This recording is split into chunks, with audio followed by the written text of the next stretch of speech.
the Clemson Tigers over under win total set at 11.5. We largely expect this to be, a national championship contender, the ACC favorite. I look at this team and see one of the best defenses in the country, one of the most anticipated full season debuts of DJ Uiagalelei, who is 6'5", 250 pounds and can throw it 70 yards. Like it is a singular focus for me on the offense that allows me to overlook any concerns that I've got about offensive line, how you replace Travis Etienne. Wide receiver room is very talented on paper, though I think that we have seen in recent years, the production hasn't always equaled the potential. This is a schedule that starts with Georgia on a neutral. South Carolina is not really intimidating. Rest of the non-con's not going to do anything for you. In terms of the ACC schedule, North Carolina and Miami are not on this slate for the Tigers. So 11.5 to me comes down to what you think is going to happen September 4th in Charlotte. Now, do you think that there's another loss out there? Maybe. What are we doing with 11.5 for Clemson? Under. Principal?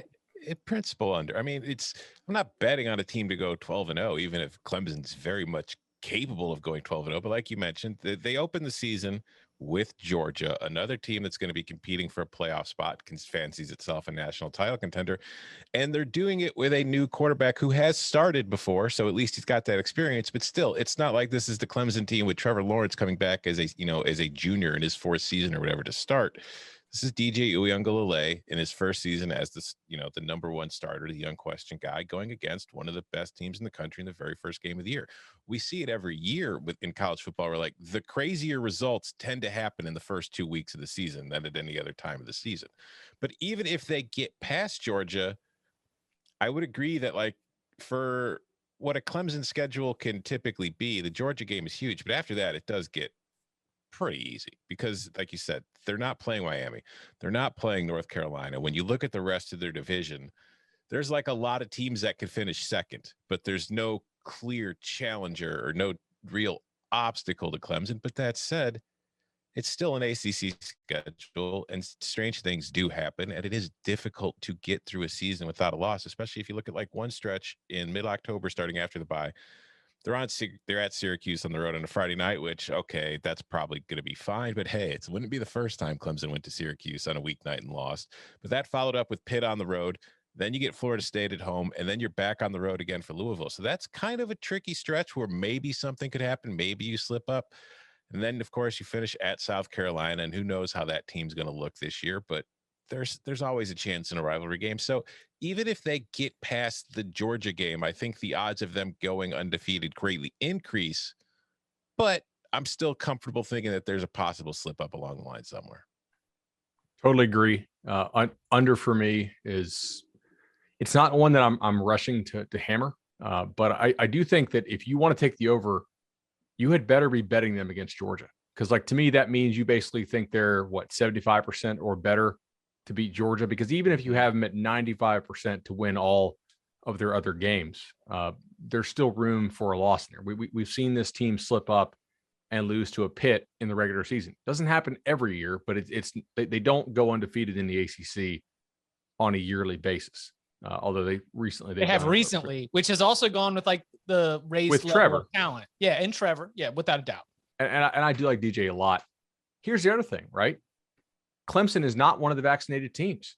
So for me, there is no way in hell that I'm going to bet on a team that is not above the vaccination threshold to go undefeated. And if DJ gets hurt, like they could very easily lose a game because their backup is literally a walk-on. So for me, it's the under. Agreed. Under. Echoing all your guys' points. Breaking a new quarterback. I know he looks awesome, but there's going to be a learning curve. There's going to be a game where he struggles. Is it against Georgia? Probably, because I think he's going to have a tough time protecting him. And he's not as good of a runner as Trevor Lawrence was. Trevor Lawrence was really a running threat. So I'm curious to see how this offense evolves. Like you guys mentioned, I mean, last year, what was it? Boston College had them on the ropes in the fourth quarter. Like that was a team that they were expected to blow out. It's just historically they have had a tendency to get lulled to sleep, to get complacent, to take an opponent lightly, to feel like, yep, we'll just flip that switch when it's time and we'll be fine.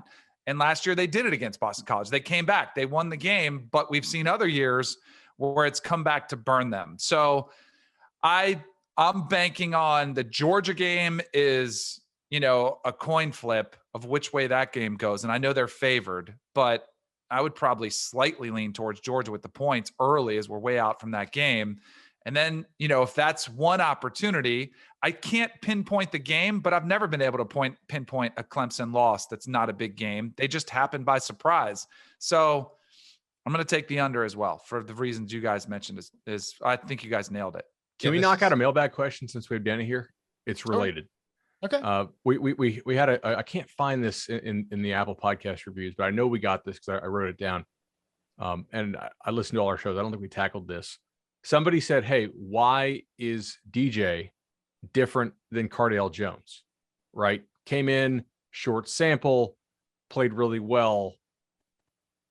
I'm kind of curious to get your guys' thoughts. I know my thoughts on it, but I'll go last. I'm coming from y'all. I'm coming from the 24/7 profile. I'm talking about like rave reviews and just the way that he's been discussed, the way that he could have gone somewhere else and been a starter last season in 2020. But yet, the general consensus of all of my research of what DJ Uiagalelei is and what he can be playing to his potential, even at the college level. Like you say, talking about a runner. Yeah, I think Trevor could run around and by people. I think DJ is going to run through over some people. And they even did it a little bit. Because remember, the Boston College and Notre Dame games, one of the common threads was that Travis Etienne and the traditional run game really struggled. And so it was having to make plays, dinking and dunking to Amari Rodgers and Cornell Powell, and having to make plays with his feet where he just had to go and just lower his shoulder into somebody. And luckily, he's got the size for it. I believe that I did not know, and if I missed it, then it is my oversight. But I do not remember Cardale Jones's profile matching what I've heard and seen from DJU. Yeah, it did not for sure. Yeah, I think Cardale had a huge arm. He wasn't the most mobile quarterback you're ever going to see.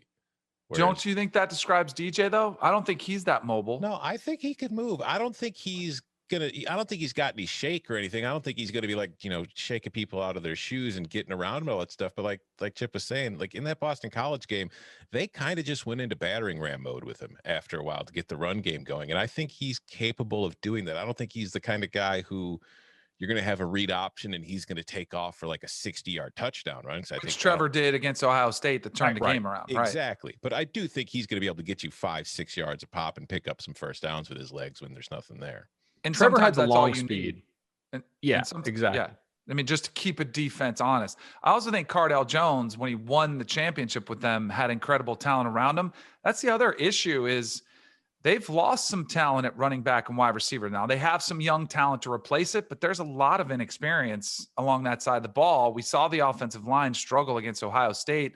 That's been an issue that's been masked at Clemson by mobile quarterbacks. So that's one thing I'm just kind of curious. Again, Georgia's probably the most significant challenge. Can they mask that issue for a game? Yes, but I think it could be significant. I wouldn't be surprised at all. I could see Clemson winning this game, but I could see DJ struggling, getting hit more. You're going to see a side of him. Now, I think they could still win that way, but I think it's going to be an issue for them early while they're kind of figuring their way. So also, I just want to say, because I could see the tweets coming, Trevor Lawrence can be used as a battering ram too. They just didn't for obvious reasons. Yeah, sure. I mean, so I have a vision of Clemson football that could go 12-0, 13-0 ACC champion, and really just lean on defense and DJ getting it done. Now, if we turn on that Georgia game and a Joe is on one side and Joseph Nagata's on the other, and we're seeing Dakari Collins and Bo Collins come in and start to flash, and DJ is just letting that arm loose, cooked. That's it. Like, there's a little sliver for a Pittsburgh. There's a little sliver for, maybe if you want to jump on Louisville. We'll get to Louisville a little bit later on in this show. But at Pitt was the game that I circled. I said, if there's one ACC game, Pat Narduzzi has beaten Dabo before. And if it gets weird, or if Hunter Helms has to come in and be the starting quarterback, that's a game that Clemson could lose. But if we see against a very good Georgia defense, DJ and this Clemson offense look unstoppable, it's a wrap on our pick right here. What's going to be annoying is if you take the under here and Clemson loses that game against Georgia, the season opener, you've already won the bet, but depending on where you place the bet, you might have to still wait 3 months before it actually cashes out. When you said under, I know you love unders. A Clemson Georgia game, but give me the under. I don't even know what it is yet. But looking at Clemson's defense, and plus the hype around JT Daniels, the expectation that they're going to light it up, I think the total is going to be a little bit elevated. So I'm early locks episode. I'm leaning under with the right to change my mind. I have reserved the right to change that bet, but that's where I'm thinking now early. Also, I do think, even though Chip, you took under as well, right? Yes. Even though we are unanimous on the under, on the positive side for Clemson, I do love DJ. I think their defensive line is going to be the best it's been since 2018, right? Last year it was down. You have a lot of these young pups who they signed who were just probably a year away. Xavier Thomas had some health issues. He should be back. I think Brian Brzee is going to absolutely kill it. Malik, Murphy's already really, really good player. And, they got guys who we knew in high school were studs who were maybe just coming along a little bit more slowly, like Capehart, was a 5-star type kid. How about KJ Henry? Right. Who we don't even mention. Right. So there is the path to them going over is they get past Georgia and their defensive line just physically overwhelms everybody else they play in the ACC. And you're sitting here, you're like, damn, nobody could block them. Yeah. And that is a way that they can go 13-0, even without the offense taking the next step. So I am on the under. It's a matter of principle. 11.5. Too many daggum wins, especially when they're only favored by 3.5 or 4 points for the opener of the game. But I would not be surprised if this pick is off.